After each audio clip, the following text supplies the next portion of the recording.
Assalamualaikum warahmatullahi wabarakatuh. Saya Triwastiawati akan mempresentasikan materi tentang bentukan wilayah antar pasang surut. Langsung saja, yang pertama ada mangrove. Mangrove adalah jenis tanaman dikotil yang hidup di habitat air payau dan air laut. Mangrove merupakan tanaman hasil dari kegiatan budidaya atau diambil dari alam. Tanaman mangrove tidak dilindungi atau dilarang untuk memanfaatkan bagian-bagian tanaman tersebut. Misalnya, dimanfaatkan untuk dijadikan bahan baku kosmetik atau farmasi atau bahan tambahan tekstil. Tanaman bakau tumbuh di pantai dan paling banyak dijumpai pada batasan antara muara pantai dengan sungai. Ciri-ciri tanaman bakau ini adalah hidup dengan berkelompok dalam jumlah yang banyak, memiliki akar yang besar, dan memiliki buah. Kemudian ada pula manfaat tanaman mangrove. Yang pertama, mencegah erosi pantai. Yang kedua, menjadi katalis tanah dari air laut. Yang ketiga, habitat perikanan. Yang keempat, memberikan dampak ekonomi yang luas. Yang kelima, sumber pakan ternak. Yang keenam, mencegah pemanasan global. Yang ketujuh, sumber pendapatan bagi nelayan. Yang kedelapan, menjaga kualitas air dan udara. Yang kesembilan, pengembangan kawasan pariwisata. Yang kesepuluh, pengembangan ilmu pengetahuan. Dan yang terakhir, menjaga iklim dan cuaca. Berikut ini adalah contoh tanaman mangrove. Selanjutnya, rataan pasang surut. Rataan pasang surut merupakan suatu bentukan lahan asal proses marin.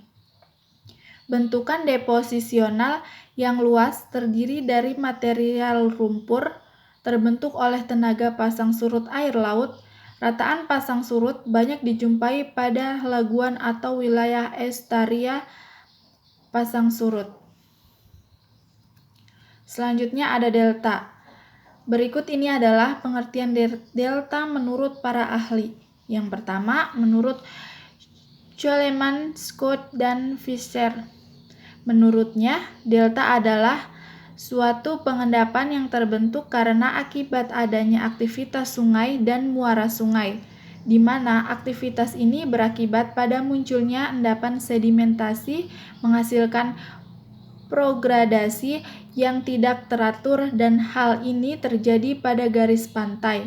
Kemudian, menurut Elliot dan Allen, menurutnya definisi delta adalah bagian dari pantai yang lebih menjorok ke laut, di mana pada bagian ini terbentuk dari adanya sebuah endapan sedimentasi sungai yang memasuki danau, laguan, laut, dan sedimentasi ini memiliki volume yang besar dari kemampuan pendistribusian itu kembali. Kemudian, menurut Box, menurutnya, pengertian delta adalah endapan yang terbentuk oleh adanya proses sedimentasi fluvial memasuki kawasan air yang tenang. Ada pula syarat terjadinya delta. Yang pertama, gelombang arus laut sangat kecil. Yang kedua, material batuan yang diendapkan di dalam laut dan danau cukup besar seiring waktu. Yang ketiga, terdapat sungai yang menutu danau dan laut. Yang keempat, aliran arus pada pasang surut laut tidak kuat. Yang terakhir, tidak terdapat gerakan tektonik sehingga menyebabkan penurunan dalam dasar laut dan danau tempat muara sungai tersebut. Kemudian jenis delta. Yang pertama adalah delta Loben, yang kedua delta tumpul, yang ketiga delta runcing, dan yang keempat delta estuaria. Berikut ini adalah contoh dari delta. Selanjutnya ada gisik. Gisik merupakan jalur agak miring di tepi laut yang terentang antara garis batas laut terendah dan medan yang corak lain seperti tebing curam atau padang rumput dan umumnya terdiri dari bahan lepas seperti pasir atau kerikil. Gisik merupakan salah satu dari beberapa penampilan bentuk lahan yang lazim ditemui pada daerah pantai.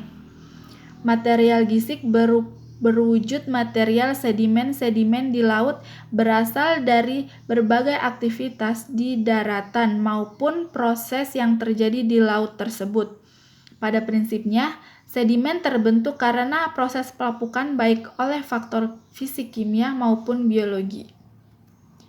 Berikut ini adalah contoh dari gisik. Selanjutnya adalah arch.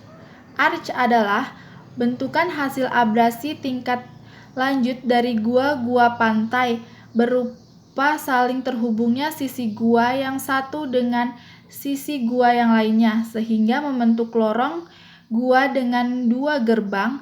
Panjang lorong gua ini sangat bervariasi. Hal ini dipengaruhi oleh jarak kedua gua yang saling bertemu, tingkat kekuatan abrasi, dan tingkat kekuatan batuan penyusun klif terhadap gurusan ombak. Berikut adalah contoh dari arch. Baiklah, terima kasih. Sekian. Berikut adalah presentasi dari saya. Kurang dan lebihnya saya mohon maaf. Wassalamualaikum warahmatullahi wabarakatuh.